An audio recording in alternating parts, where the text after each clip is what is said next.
things can get lost in translation when you're just talking through them verbally, right? But when you're using that power of visualization to be able to get everyone on the same page and align, it really helps understand what is going on in the system, where things are sitting, how they interface with other areas of the building.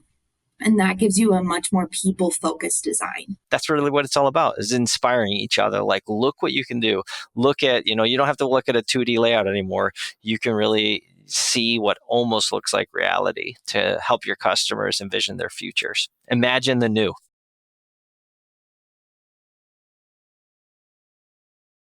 Hello, and welcome to Speaking of Supply Chain, where we explore trends, current events, and innovations impacting the logistics and supply chain industries. I'm your host, Ellen Wood. Over the past 15 years, technical advancements have significantly transformed the design and optimization of production and distribution facilities. System design has become a pivotal tool, enabling manufacturers to create detailed virtual models of their operations and allows for a comprehensive analysis and optimization of facility layouts before physical implementation. Joining me today to discuss some of the various benefits offered by such system design tools is Rich Trahey, Vice President of Global Sales for Configura. Welcome. Thank you for having me, Ellen. Appreciate being here.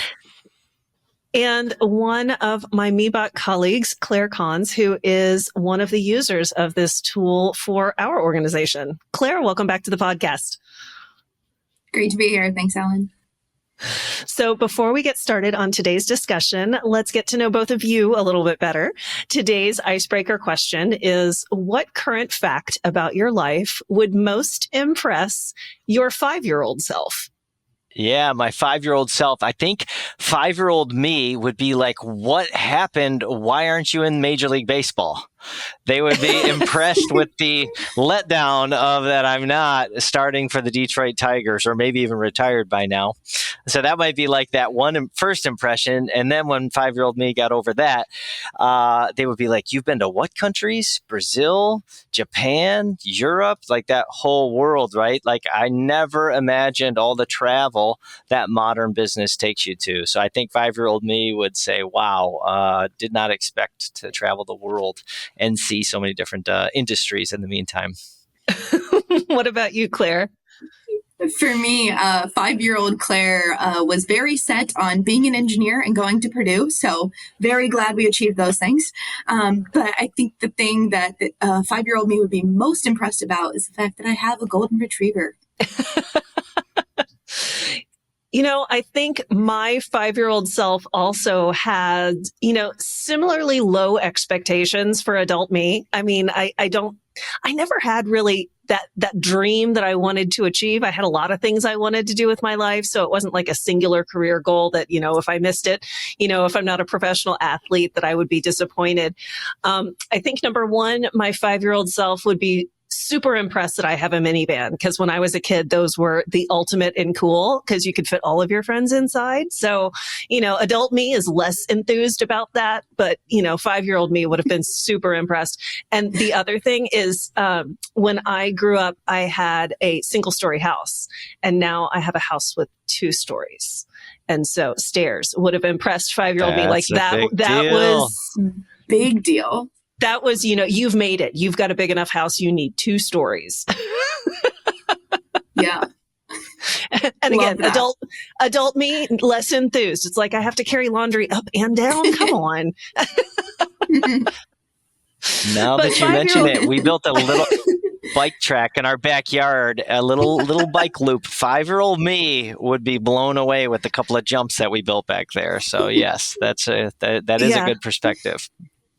Let's get into our discussion for today, which is talking about system design tools, and specifically the Configura tool, obviously. So some of the things that we had discussed, so we've already had a conversation earlier today about some of the things that the tool can do, and we talked with our team, and it was a great informational exchange.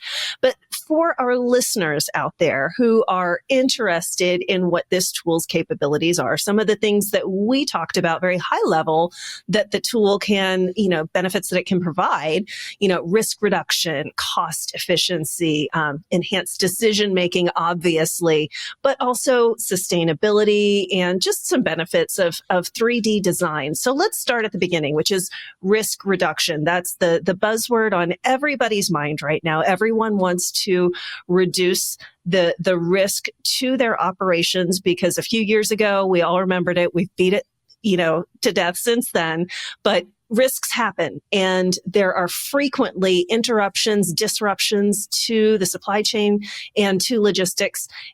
What kind of risk are we able to reduce using these particular tools when it comes to designing new facilities or designing changes to existing facilities? Yeah, I'll take a first stab at it. So with a 3D design tool such as CET, which is Configura Extension Technology, you got two categories of risk, right? Business risk and technical risks. And the technical risks, it can come down to all the different systems that interchange with each other, whether that is the equipment interfacing with the building. So often you have just something as simple as interferences, that I didn't know that I-column was there, or, I didn't know that we had a utility room in that section of the building design. So having spatial design and knowing and being able to plan ahead for those kind of tactical building interferences and that kind of thing. And then you have technical exchanges between the different equipments. And that's one of the reasons we created the extension platform, is different manufacturers can publish their application engineering extensions to the platform.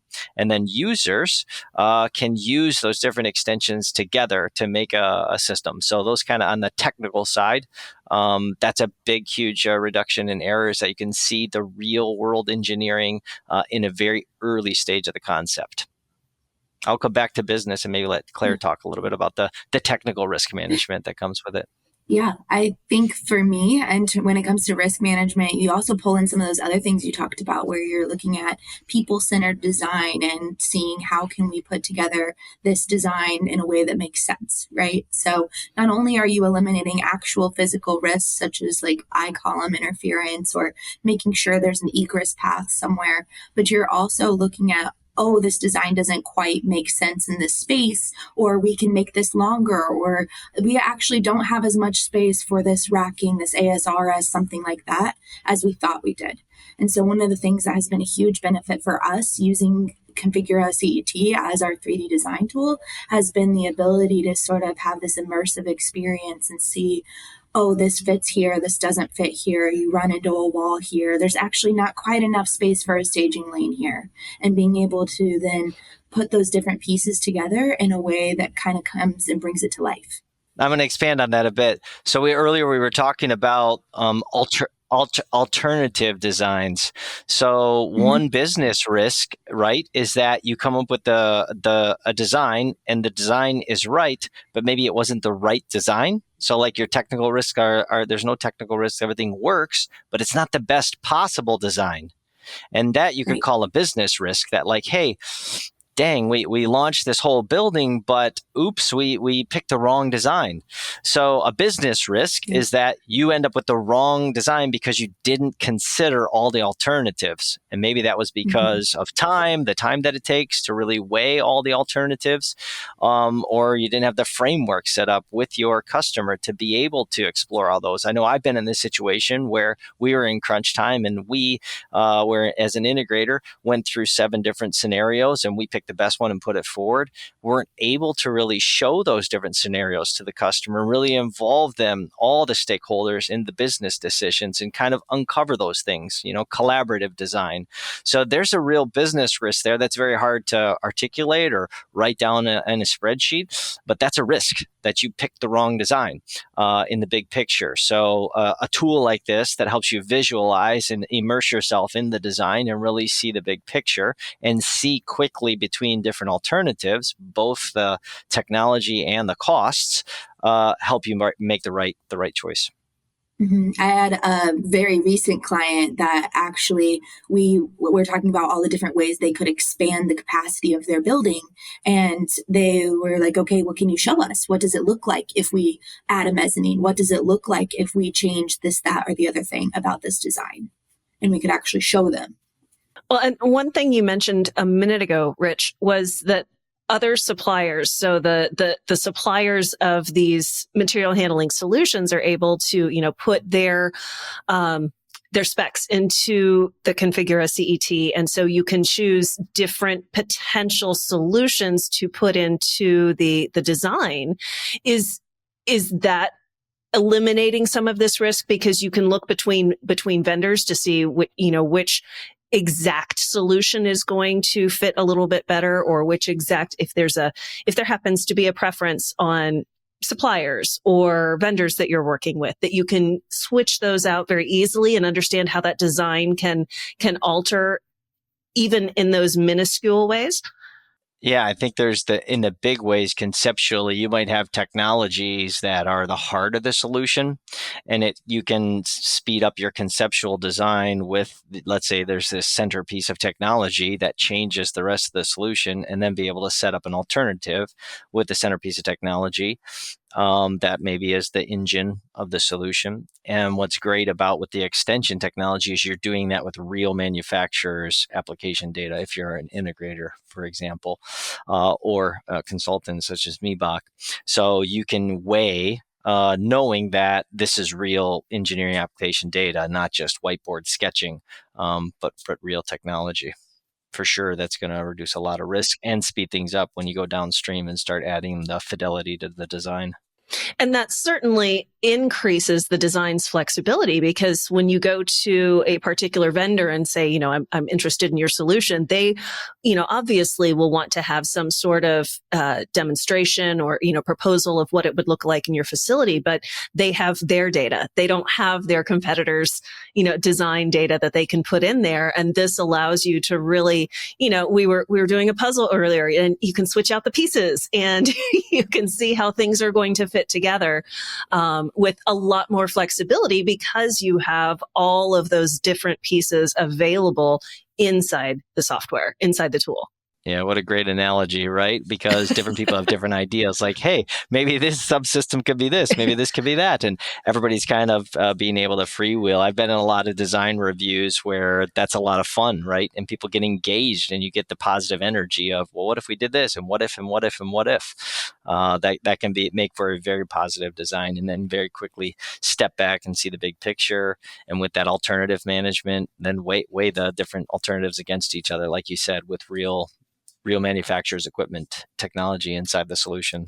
Well, and that brings us into the next part of this, which was the cost efficiency. That's going to be one of those big factors that organizations are concerned about when coming into a material handling purchase and integration, is the cost. So how does this particular tool help in terms of, making sure that these solutions are as efficient for the finance department? Yeah, so you have two aspects to that. One is the investment itself, which is going to be the largest, cost efficiency you're working on, is how to make sure the design is cost efficient.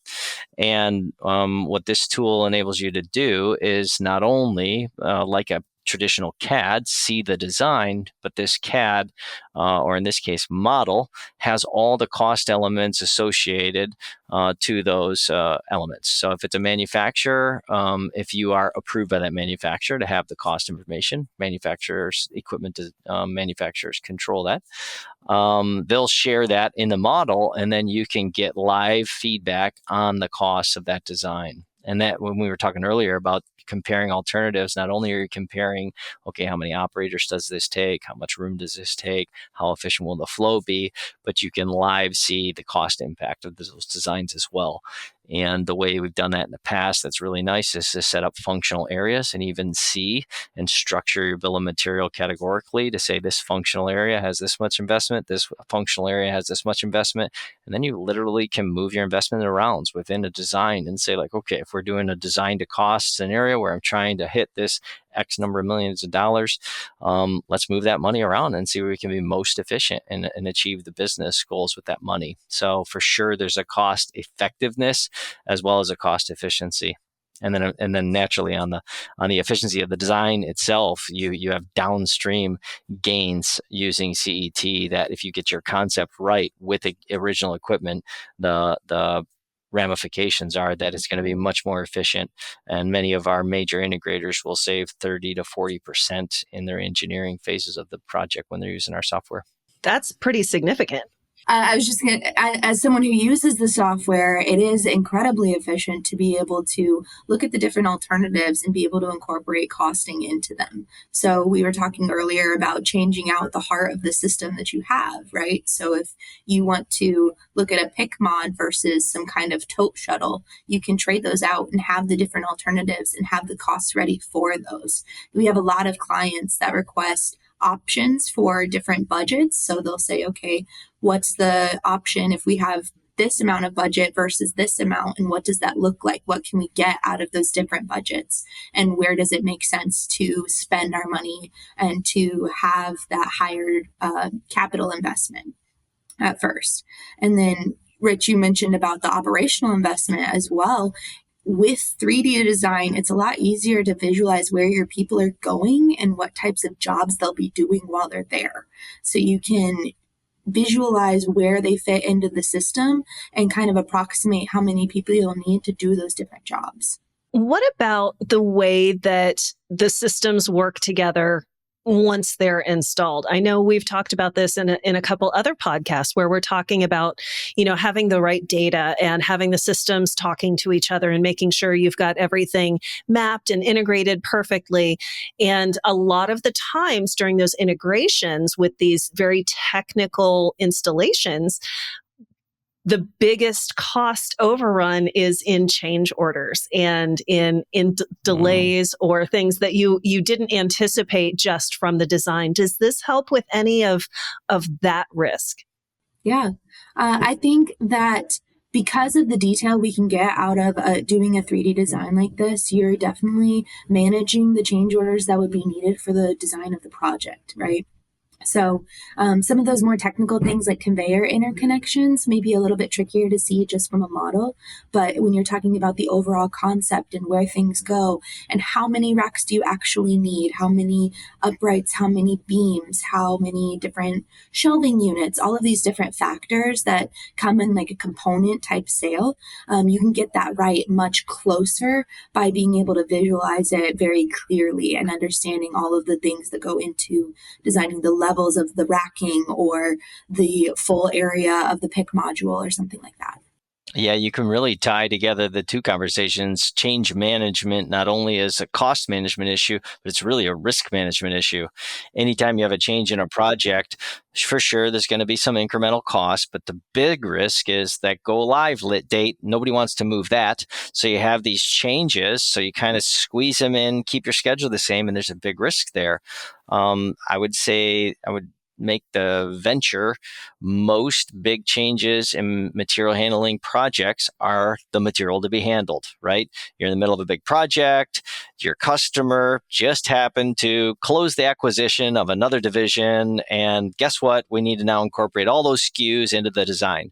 So not only do you have, the material to be handled, maybe we have to check all of those things, but also there's some material flow that might need to change. But with CET, you can look at what is the material to be handled. You've defined all of that inside of, let's say, a racking, and you can say, okay, cool, we need to actually change a few of the layers. And there's so many tools inside of CET to make those things efficient, where you also can visualize and talk to your customers about those fast decisions. Okay, you know what? Now it was 72 high. Now we have 96-inch high pallets.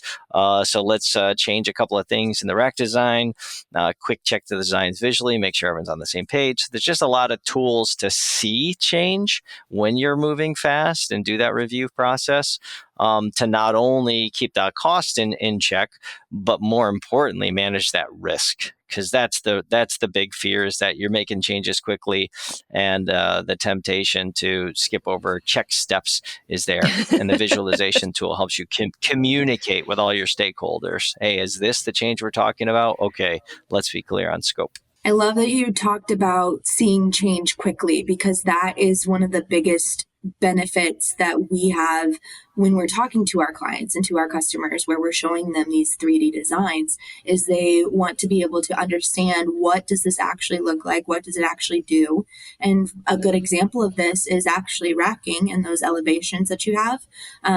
If you're looking at it on a 2D drawing, you can only see from the top down. So you're just seeing where the racking sits, but it's a lot more difficult, or you have to like seek out and find information in addition to your overhead view to understand that this is 5 levels high or 6 levels high, or there's 72-inch pallets here and 96 here. And so there's a lot of changes there that you just can't see in a 2D overhead view. Mm.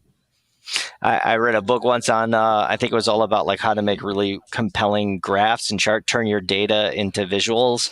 And I think it was that book that said like 83% of comprehension is visual.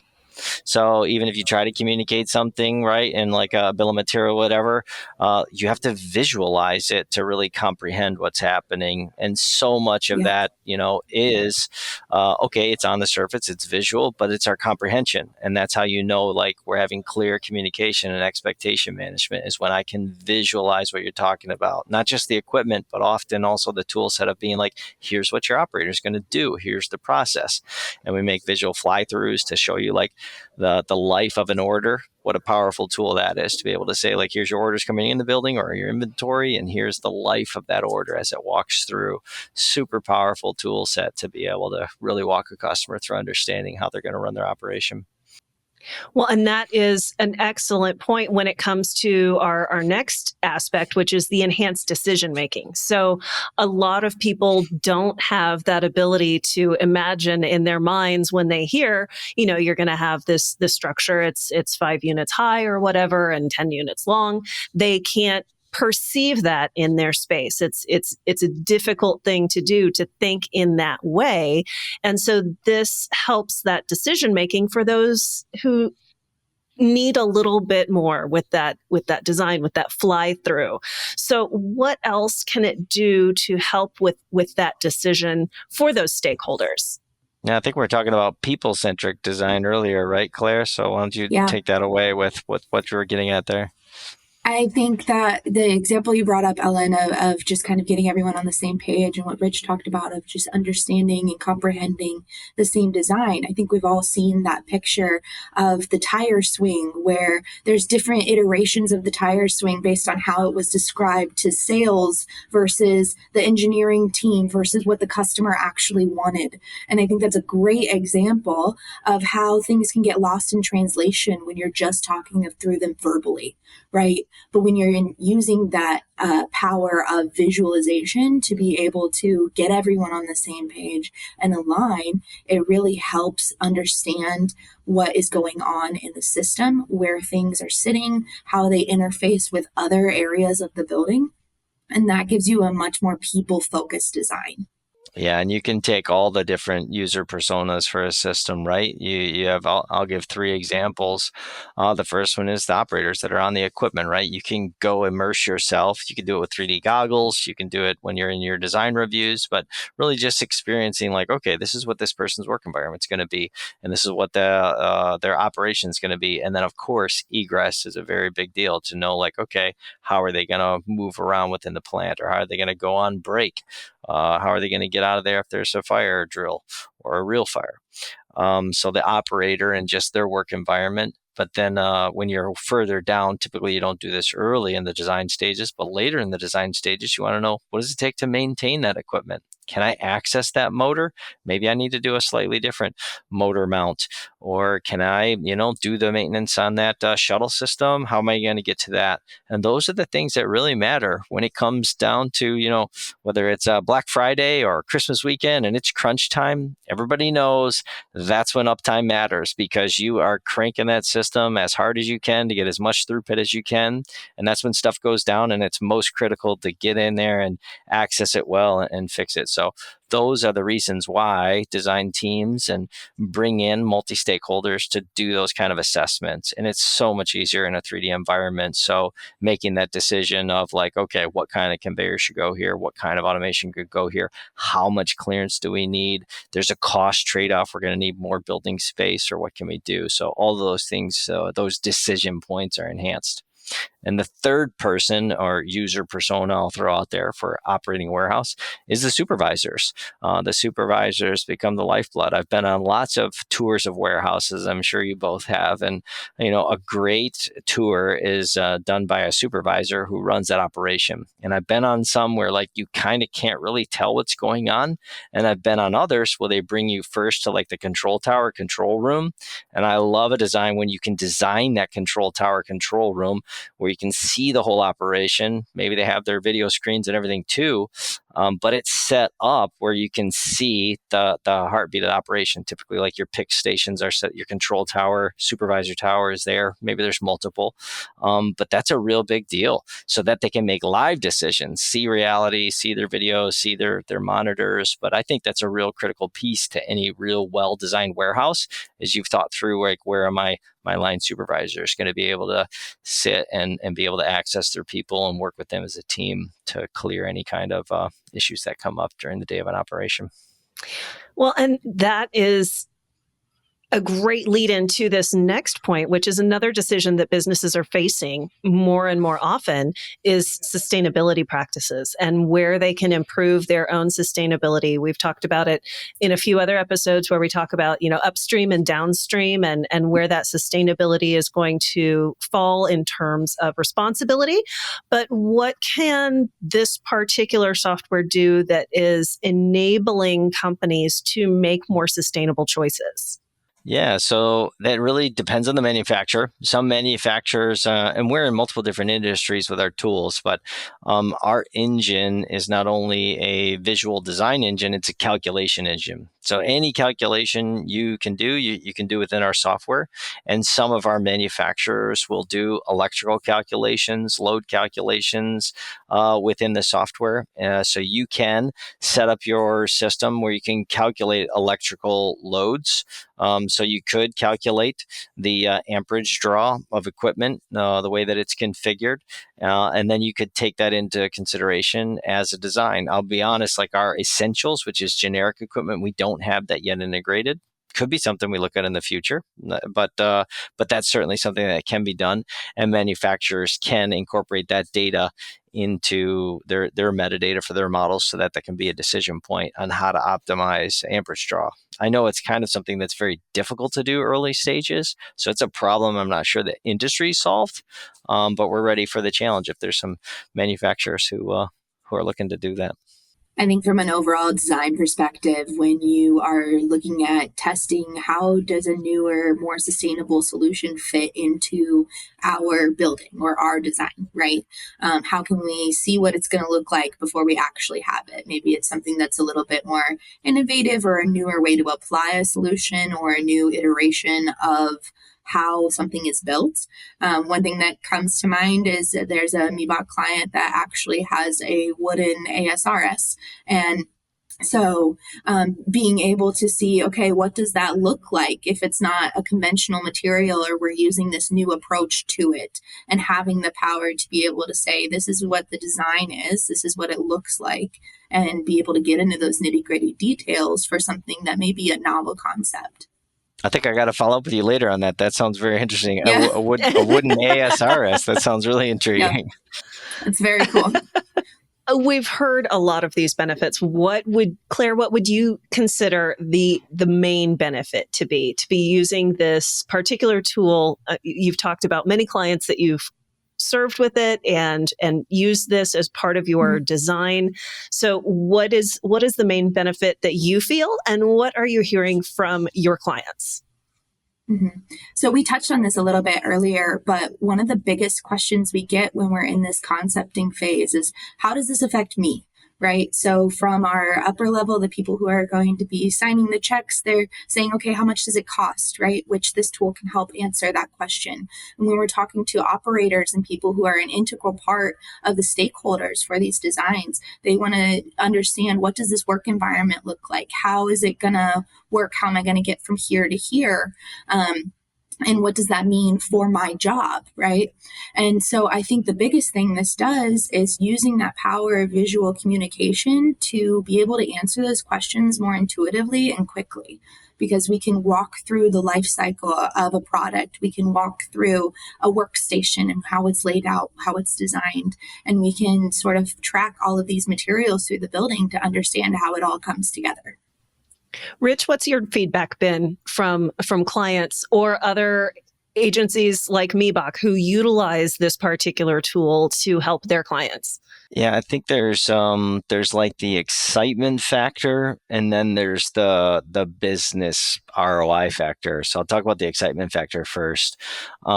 Everybody loves to have a customer engaged in the design process. So I've talked to many customers. I think Miebach, I'll let Claire comment if this is true for you or not, but like their customers all tell them, I'm thinking of different integrators who use our tools, as they love live design sessions. They love to feel like they're part of the design, that like, it's not like, okay, we have a meeting, we talk about some things in PowerPoint, you take down a whole bunch of notes, and then at the end you say like, okay, let's schedule to get back together, and it's probably going to take us a couple weeks to make these changes, right? That's like the not so old school way of doing it. Most people probably still do it that way, as opposed to, let's do a design session and we're changing the design live with them, and they can see the changes happening. Now your customers have their fingerprints on it, and the stakeholders can say like, yeah, I want to see it like that. I want to see it like that. Oh no, that was a mistake. You can save 2, 3, 4 iterations. I mean, really, it's all about engagement and iterative designs. I'm a big believer in like, you shouldn't name that tune in one note.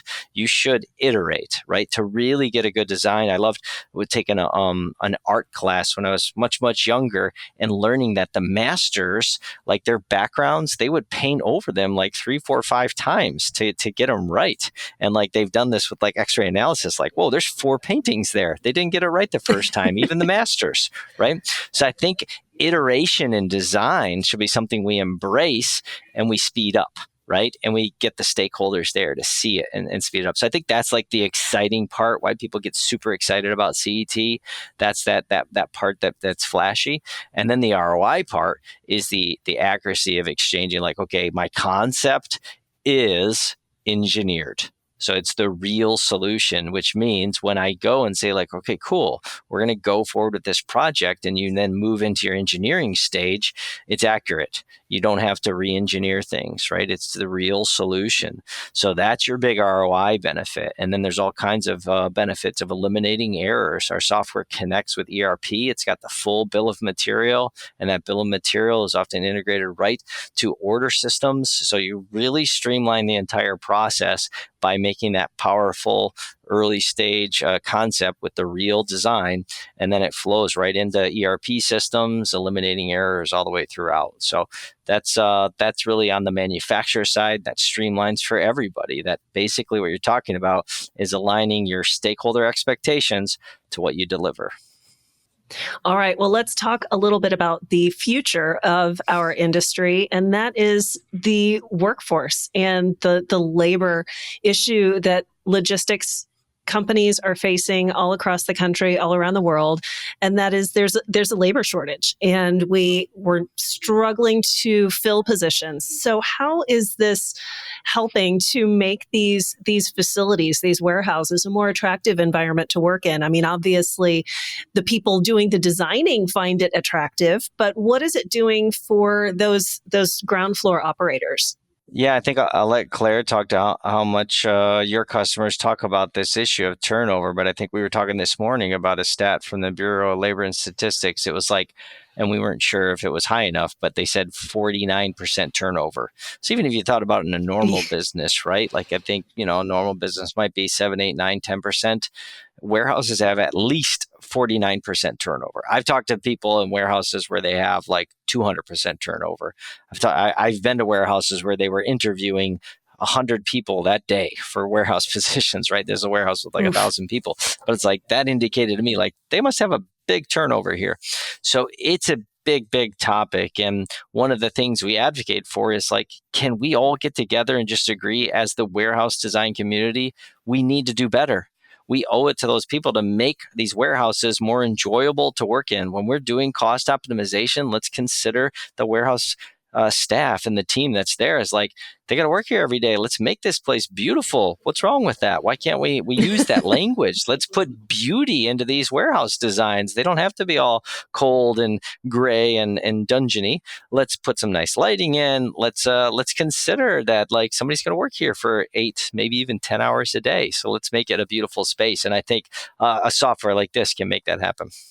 Yeah, I think this brings a really great perspective from the interior design side as well, right? Because you have all of the tools right there at your fingertips to be able to apply a lot of those interior design principles and components and things like that to a warehouse, where typically when we're designing a warehouse, we're like, okay, well, what does all the conveyor do? What does all of the robotics do? And all of these different aspects, right? And when we're talking about people, we're more talking about how many people do I need? Where are they going to stand? But being able to then also incorporate what is their job going to be like? What is their day-to-day going to do? And how is that going to feel for them? What is that going to be when they are actually doing the job is a game changer, and being able to reduce that huge turnover that we're talking about. Yeah, what would the impact be if you went from 49% to 29% or 30% or 10%? Wouldn't that be awesome if we were like, hey, this is a cool place to work. I like it here. This looks and feels right, or whatever. All of those kind of people-centric, like a true people-centric design would take that into consideration. We were talking earlier about how that could be difficult to quantify the actual impact of that. But OpEx is one of the biggest costs of an operation. It's not just the capital investment, but how much do you have to spend on labor and all of these different things. So being able to reduce the hiring costs and having to retrain people and all of those different aspects that go into bringing in new talent would be huge. Well, and Claire, you were mentioning earlier a little bit about some of the ergonomics of the work areas and making sure that things are accessible and that it's not an inordinate amount of steps from spot A to spot B, and so that not only speaks to the labor workforce that has to be there in those positions, but also the safety of those employees and the health of those employees that these companies are having to subsidize and control those costs as well. Mm-hmm. One of the phrases I use a lot when I'm talking about doing 3D design is being able to look at the spatial orientation of everything and how you can sort of position the little camera, the little viewport, so you can be like you're almost in the design, right? And so you get a good understanding of how one thing compares to another. And one of the ways you can do that is by dropping a little person in that is next to a workstation or next to your conveyor or in your pick shelving, things like that, and making sure, okay, this does look like it's a reasonable height for someone to be able to reach up and grab, or this is probably something that someone's going to have to bend down to put all of these different boxes onto the conveyor or something like that. So you can look at the ergonomic aspects of that and try to get those in that sort of golden zone where you're not having to do a ton of bending and stretching and twisting and all of those different ergonomic things that lead to those long-term injuries. Getting back to just the tool itself and the company, Configura, there was a conference a few months ago that you had, and there was a contest as part of the conference for some of the best video outputs from this tool. So, Rich, talk to us a little bit about how that came about and why the need for a contest or why the desire for a contest. Oh, great question. So we've had the Experience Conference, which was in October. It'll be in October next year. We hosted that in Grand Rapids. It'll be in Orlando in 2025. So I encourage all the listeners to check that out. You can go to cetexperience.com.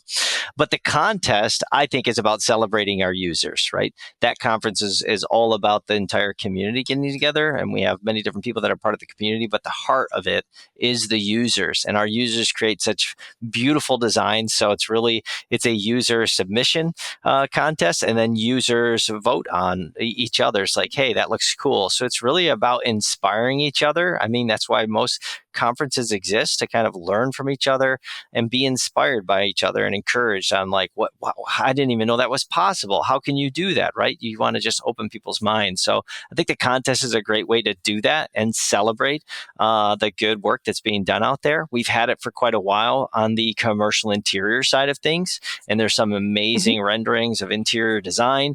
And this year we launched the material handling part of the competition, and I was very pleased when I was there to see Claire was the winner of that award, the material handling rendering, and it was inspirational. We had a lot of different submissions and people in that competition, but that's really what it's all about, is inspiring each other. Like, look what you can do. Look at, you don't have to look at a 2D layout anymore.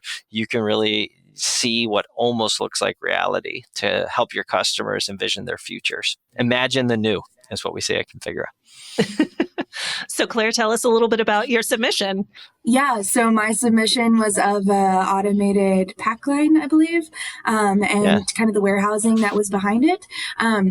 But I think one of the things that entire conference and that competition in particular really spoke to is that what I submitted was actually one of the first drawings I ever did in Configura. And so just the speed to being able to learn the software and be able to use it and make something that is very visually focused and easy to understand, and something that other people can look at and say, okay, yes, this makes sense. I understand how this system works. I really like how this all comes together in this image, things like that. Because this was voted on by industry peers, right? So being able to do all of that with one of my first drawings ever and have that come together so quickly was really cool. And I think speaks to the ease of use of the software and the people-centric design of Configura in particular.